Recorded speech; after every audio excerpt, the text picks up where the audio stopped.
Thank you very much, gentlemen. I am joined by Betsy, the Swain unkillable giant bird, as it appears.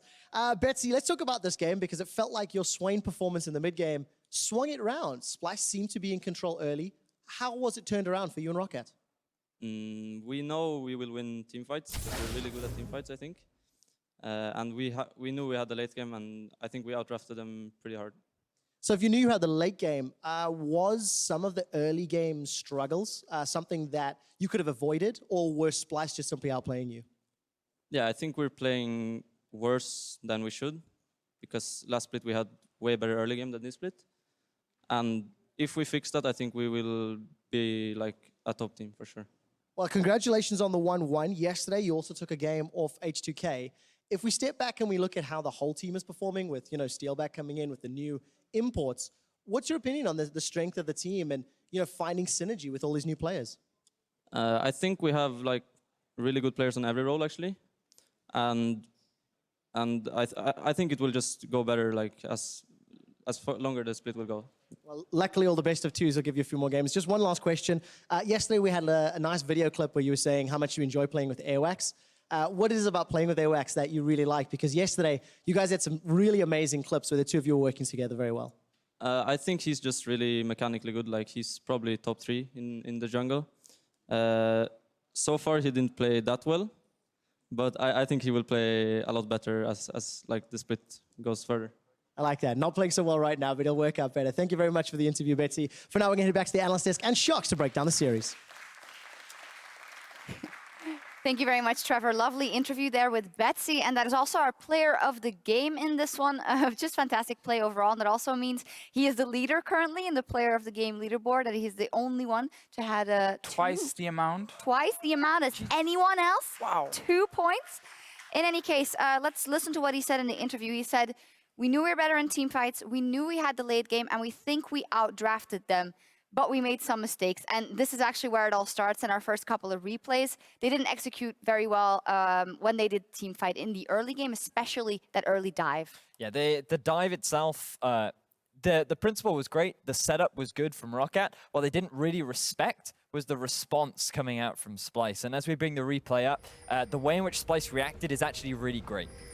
Yeah, I mean, obviously, instant TP coming in from Splyce. It's important to note that towers do more damage now, especially on these first few hits. So Roccat take more damage than they expect.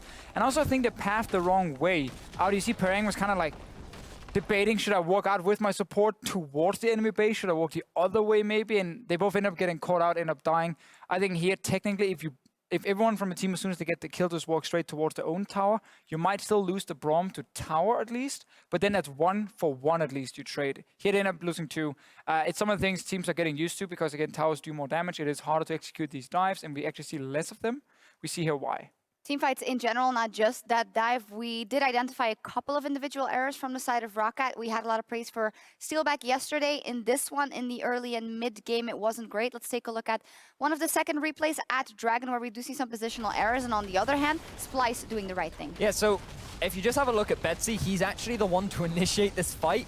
And that's not really how you want to be starting things off, especially in terms when you have all of the different members of Roccat coming in from different directions. You have a Maokai, you have a Lee Sin, you have a Braum, you have this great front line, and not utilizing it to set up your fights is what resulted in Roccat losing this fight. Yeah, it's very interesting. Of course, Betsy is on the Swain, and you had a lot to say about the Swain versus Vladimir matchup and how it kind of influenced this game as it went on. Originally, him going for the Ignite means that he can get the upper hand in lane, but Vladimir had the teleport, and it looked like that would be the better thing for Splyce, and Roccat would lose to that. So why did they have to stop doing the split push, and why did they put themselves in that position? So in terms of the matchup, you heard Pulse and Stress discussing it. If you're going to go for Ignite, you're basically saying, I want to kill you. You want that kill presence in lane. And I was a little bit surprised because if you pick it into a Vlad who you know is going to take teleport, if you get him into a position where you can use the Ignite, then he's just going to teleport back to lane. But what the Ignite did do is that Betsy effectively got himself a free lane. He put so much pressure down. And the thing about Vlad is what makes him obnoxious is every time you try to trade with him, he gets his health back. Swain is a worse version of that. Swain gets a lot more health back. And when you have an Ignite and you put him in a side lane when he's already got Roa, he can effectively 2 versus 1 with that Ignite. So having that presence effectively counteracted the TP. And we also saw that in the game, how Betsy, even though he's against the teleporter in a side lane, so you would think, okay, normally the teleporter would just TP away from Betsy and have a 5 versus 4 team fight somewhere else. You can't do that when Betsy can push you all the way to a tier 2 tower, and he's like, I don't care about you guys because I know my jungler is also around here. He can always help me, and I can 1v2 you guys. That means you have all the pressure, never really any chance to teleport away from for Splyce. So very well played by Betsy overall. I like how we see that fight, you know, where the way to beat Swain is if he walks in 1v4, you just focus him down. Because if you don't all commit to Swain, the same with Vladimir, he would just out-sustain you. You need to focus fire. It's the same guy. You say that, but in the next replay, we see them try and focus Betsy down. Yeah, it's fair enough. And they fail. I mean, okay, Swain is a little bit crazy, but still. To be fair, this time, Braum is in the front line, and notice that Splyce are actually grouping up in a choke point, and this is perfect for Betsy. He is able to land so much AoE CC and get so much AoE damage down that he really comes into his own. And you say they focus Betsy, but not really, because the entire backline of Splyce are actually forced to kind of step away from Betsy. They barely even hit him. It's like a tank, and then maybe the jungler support hitting Betsy, and like that's perfect for Swain. Every single hit, he'll just out-sustain that, or he will sustain it back up. You need the carries to focus that Swain, but it's so difficult in fights because if you ever step too close, well, there's a chance you get snared, or the rest of Roccat is funny enough also that it's not Betsy versus the world. And Steelback got to clean up in this one. He didn't have the best game, but it shows that Roccat as a team can make waves, to use some words from your tweet beforehand, even though you were talking about other players. But I think that a one-on-one here is a very nice result because it was a very toe-to-toe game of two teams that look on the same or on a similar level and not near the bottom of the table. The big thing for me that Deficio kept raving on about was, oh, look, Parang on a tank. Oh, yeah. And all of a sudden, Roccat are not winning the game. Tank. I mean, you can see that Parang, when he played Nautilus yesterday, did not perform well, but he can definitely play tank. So, not just any tank? The Maokai? The Maokai. I mean, I think I can play Maokai. I think Shox, you could probably step in and play Maokai as well, to a certain level at least. So, yeah, I mean, it's just having that front line. It is so much easier to fight late game compared to the Jace, who doesn't really fit in a late game comp. Yep. Well, with that one-on-one, Roccat and Splyce sharing the points in that one. Let's check in on what happened over on ULCS 2. UOL versus Origen. Obviously, Origen lost that first game. They decided to sub in Peke, but things didn't go better. Yeah, funny enough, Peke had the same kind of game as Power Vivo, where he just got destroyed time and time again. So early on, it is a first blood for OG. Looks very fancy. Sadly for them, Hybrid gets both the kills. And even though Unicorns fall slightly behind here, they actually played much better as a team. Even though they had 3 new members coming in here. But again, Origen, they lost the best 2 players they had, obviously, in the bottom lane. This is a Baron setup for Unicorns, which actually is executed extremely well. But they're constantly dancing around. Now they're... Best chalk calling I've ever seen. I mean, they're forcing Origen here to tank the Baron at the same time. So actually using Baron to their advantage, kill the Origen members, take the Baron.